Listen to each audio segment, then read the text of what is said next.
നമസ്കാരം. ഓം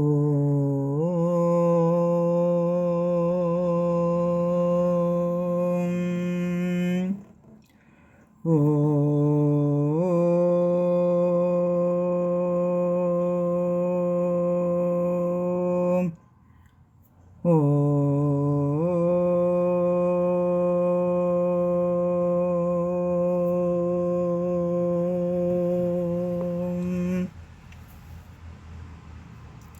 ശ്രീമദ് വാൽമീകി രാമായണം ധ്യാന ശ്ലോകങ്ങൾ. കുജനം രാമ രാമേതി മധുരം മധുരാക്ഷരം ആരുഹ്യ കവിതാശാഖാം വന്ദേ വാൽമീകി കോകിലം. രാമായ രാമഭദ്രായ രാമചന്ദ്രായ വേധസേ രഘുനാഥായ നാഥായ സീതായ പതയേ നമഃ. മനോജവം മാരുതതുല്യവേഗം ജിതേന്ദ്രിയം ബുദ്ധിമതാം വരിഷ്ടം വാതാത്മജം വാനരയൂഥമുഖ്യം ശ്രീരാമദൂതം ശരണം പ്രപദ്യേ.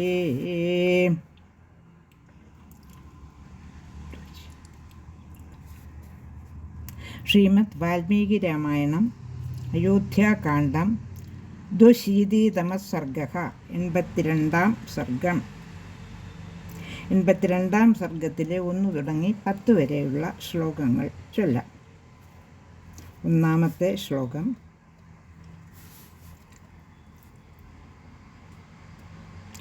തമാര്യഗണസമ്പൂർണാം ഭരതപ്രഗ്രഹാം സഭാം ദദർശ ബുദ്ധിസമ്പന്ന പൂർണ്ണചന്ദ്രാന്നിശാമിവ.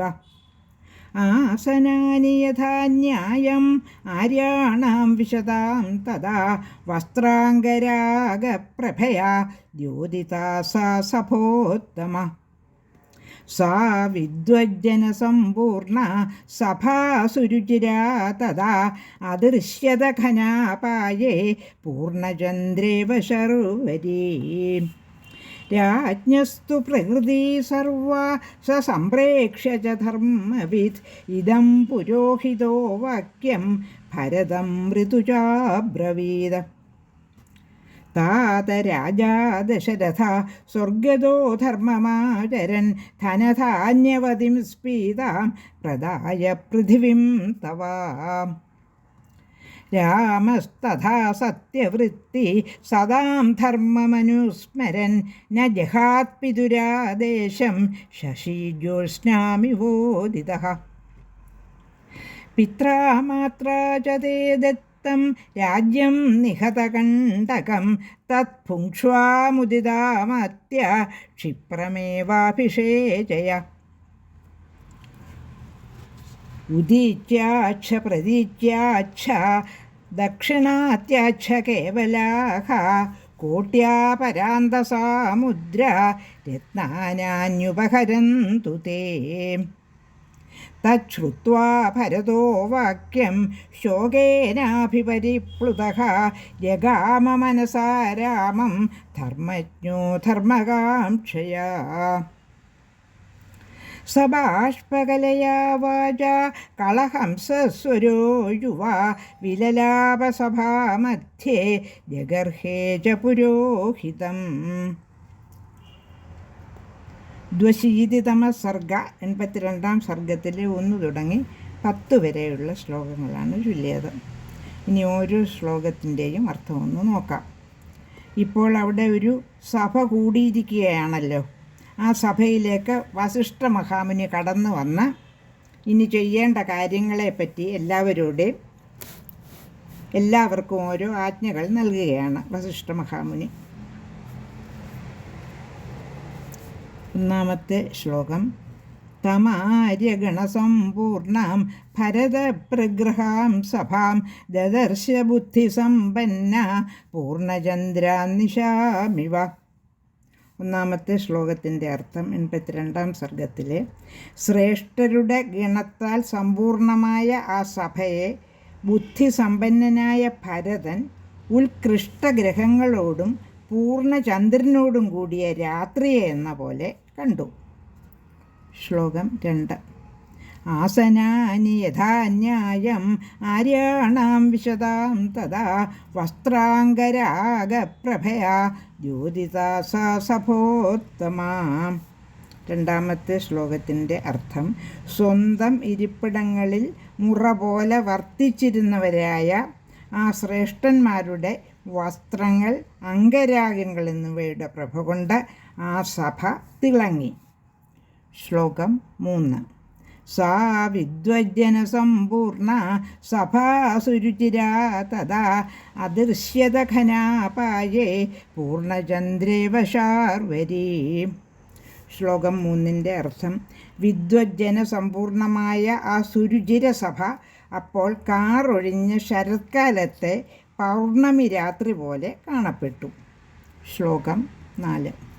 രാജസ്തു പ്രകൃതി സർവ സ സംപ്രേക്ഷ്യ ച ധർമ്മവിദ് ഇദം പുരോഹിതോ വാക്യം ഭരതം മൃദുചാബ്രവീത്. ശ്ലോകം 4ൻ്റെ അർത്ഥം: രാജപുരോഹിതനും ധർമ്മജ്ഞനുമായ വസിഷ്ഠ മഹർഷി അവിടെ നിറഞ്ഞിരുന്ന പൗരാവലിയെ ആകെ നോക്കിക്കൊണ്ട് ഭരതനോട് മൃദുവായി പറഞ്ഞു. ശ്ലോകം 5. താതാ രാജാ ദശരഥ സ്വർഗതോ ധർമ്മമാചരൻ ധനധാന്യവതിം സ്പീതാം പ്രദായ പൃഥിവിം തവ. ശ്ലോകം 5ൻ്റെ അർത്ഥം: കുമാര, മഹാരാജാവ് ദശരഥൻ ധർമാചരണം നിർവഹിച്ച് സ്വർലോകഗതനായി ധനധാന്യവതിയായി അഭിവൃദ്ധിയാർന്നവളായിരിക്കുന്ന പൃഥ്വിയെ അങ്ങേക്ക് നൽകിക്കൊണ്ടാണ് അദ്ദേഹം ദിവംഗതനായത്. ശ്ലോകം 6. രാമസ്തഥാ സത്യവൃത്തി സദാം ധർമ്മമനുസ്മരൻ ന ജഹാത് പിതുരാദേശം ശശിജ്യോത്സ്നാമിവോദിതഃ. ശ്ലോകം 6ൻ്റെ അർത്ഥം: അതുപോലെ സത്യചരിതനായ രാമൻ സത്തുക്കളുടെ ധർമ്മം അനുസരിച്ചുകൊണ്ട് പിതാവിൻ്റെ ആജ്ഞയെ ഉദയചന്ദ്രൻ നിലാവിനെ എന്ന പോലെ തിരസ്കരിക്കാതിരിക്കുകയും ചെയ്തു, അതായത് സ്വീകരിക്കുകയും ചെയ്തു. ശ്ലോകം 7. പിത്രാമാത്രാ ചതേ ദത്തം രാജ്യം നിഹതകണ്ഠകം തത്ഭുങ്ക്ഷ്വാമുദിതാമാത്യ ക്ഷിപ്രമേവാഭിഷേചയഃ. ശ്ലോകം 7ൻ്റെ അർത്ഥം: അച്ഛനാലും അമ്മയാലും ശത്രുബാധയില്ലാത്ത രാജ്യം അങ്ങേക്ക് നൽകപ്പെട്ടിരിക്കുന്നത് സ്വീകരിച്ച് അനുഭവിക്കുക. സന്തുഷ്ടരായ അമാത്യന്മാരോടുകൂടി ഉടനെ തന്നെ അഭിഷേക കർമ്മം ആചരിക്കുക. ശ്ലോകം 8. ഉദീച്യാച്ഛ പ്രതീച്യാച്ഛ ദാക്ഷിണാത്യാച്ഛ കേവലാഃ കോട്യാപരാന്തസാമുദ്ര രത്നാന്യുപഹരന്തു തേ. ശ്ലോകം 8ൻ്റെ അർത്ഥം: വടക്കൻ ദിക്കിലുള്ളവരും പടിഞ്ഞാറൻ ദിക്കിലുള്ളവരും തെക്കൻ നാടുകളിലുള്ളവരും മറ്റുള്ളവരും എല്ലാ ദ്വീപാന്തരങ്ങളിലുള്ളവരും കോടിക്കണക്കിന് രത്നങ്ങൾ തിരുമുൽക്കാഴ്ചയായി സമർപ്പിക്കട്ടെ. പിന്നെ അഭിഷേക സമയത്ത് ഇങ്ങനെ സമർപ്പിക്കുന്നതായ ഒരു ചടങ്ങുണ്ട്. ശ്ലോകം 9.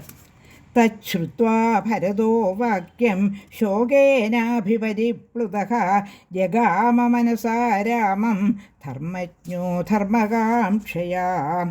ശ്ലോകം 9ൻ്റെ അർത്ഥം: ആ വാക്യം കേട്ട് ധർമ്മജ്ഞനായ ഭരതൻ ധർമ്മകാംക്ഷയാൽ ശോകനിമഗ്നനായിക്കൊണ്ട് രാമനെ ചെന്ന് കണ്ടു. രാമനെ ചെന്ന് കണ്ടു എന്ന് പറയുന്നത് മനസ്സ് രാമസമീപത്തെത്തിയെന്ന് അർത്ഥം. ശ്ലോകം 10. സബാഷ്പകലയാ വാച കളഹം സസസ്വരോ യുവാ വിലലാപസഭാമധ്യേ ജഗർഹേ ച പുരോഹിതം. ശ്ലോകം 10ൻ്റെ അർത്ഥം: യുവാവായ ഭരതൻ കളഹംസത്തിൻ്റേതുപോലുള്ള സ്വരത്തിൽ കണ്ണീരാൽ ഇടറിക്കൊണ്ട് സഭാമധ്യത്തിൽ വിലപിക്കുന്ന വാക്കുകളിലൂടെ പുരോഹിതനെ നിഷേധിച്ച് ഉച്ചരിച്ചു. ലോകാ സമസ്താ സുഖിനോ ഭവന്തു.